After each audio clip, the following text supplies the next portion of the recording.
FIFA announced 2 weeks ago that this World Cup already broke the all-time attendance record. And if you looked at the actual stadiums during those games, you'd know immediately that something doesn't add up. June 12th, Guadalajara, South Korea versus Czech Republic. FIFA's official attendance figure, 44,985 people in a 46,000 seat venue. Basically sold out, right? Except the television broadcast showed something completely different. Entire sections just empty. Rows and rows of seats with nobody in them throughout the match. And this wasn't an isolated thing. It's been happening at venues across the tournament. But FIFA keeps putting out these numbers that make it sound like every game's packed to capacity. So what's happening here? Well, it comes down to how FIFA actually counts attendance, and it's not what you'd think. They're not counting people who walk through the gates. They're counting tickets sold, or more accurately, tickets distributed. Corporate sponsors get massive allocations, whether they use them or not. National federations get blocks of seats for officials and guests. Media credentials count toward the total. All of those empty seats you're seeing on TV, they're still in FIFA's attendance number because technically someone was assigned that seat. It doesn't matter if they showed up or if the seat ever had a chance of being filled. It goes in the total, and that's how you get a stadium that looks half empty, reporting near capacity attendance. But even with that accounting trick, FIFA's record announcement shouldn't surprise anyone because this record was basically guaranteed before the tournament even started. Ed Farnsworth from the Society for American Soccer History put it pretty bluntly when asked about the attendance milestone. Ticket sales are breaking records because the tournament includes more teams and games than ever before. That's it. That's the whole story. Previous World Cups had 32 teams playing 64 matches. This one has 48 teams building 104 matches. You've got 62% more games than the last tournament. Of course total attendance is higher. It'd be genuinely shocking if it wasn't. The United States alone is hosting 78 matches this summer, which is more than some entire previous World Cups had in total. The previous record FIFA's comparing this to was set in 1994, also in the United States. 3,587,538 people across the tournament. And that record actually meant something because nobody expected it. The US wasn't a soccer country in 1994. There was no MLS yet. Most Americans couldn't name a single professional player on the national team.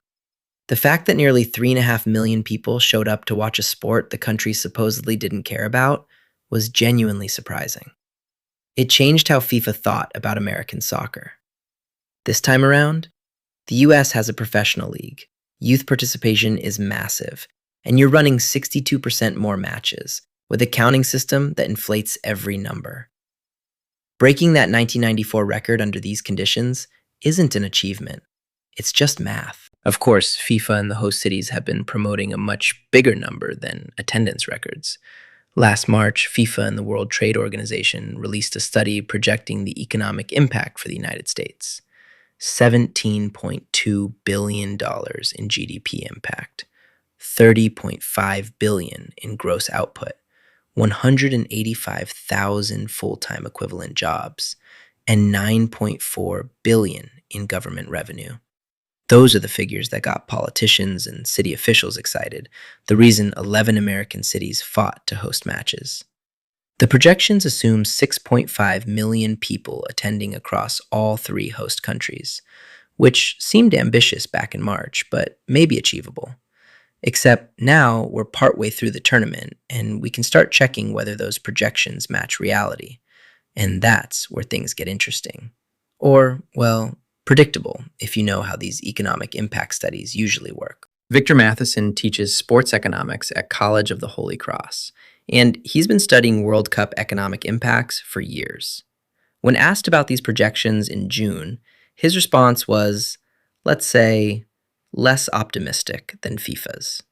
The problem with most economic impact studies for mega events is they count all the spending that happens during the event, but ignore what economists call displacement and substitution effects.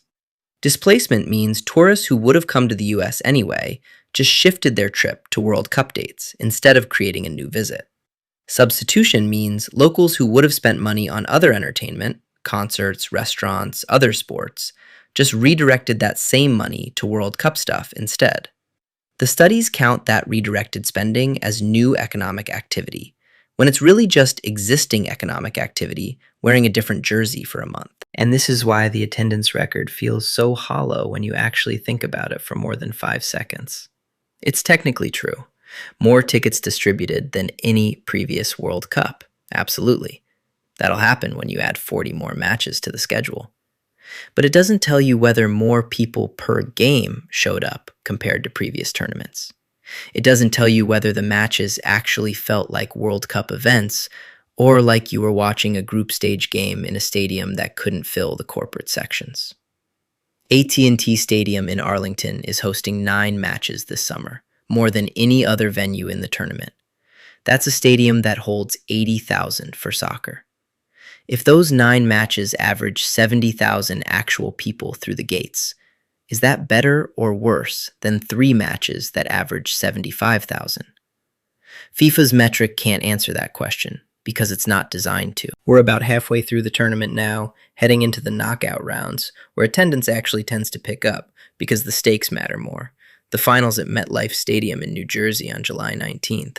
And yeah, that'll probably sell out for real, not just on paper. But the question worth asking isn't whether this World Cup broke a record that was always going to break, given the format changes. It's whether hosting 78 matches across 11 American cities actually delivered the economic transformation those $17 billion projections promised, or whether it was just a very expensive month of soccer that left most cities roughly where they started, just with some good photos and a line on a tourism website.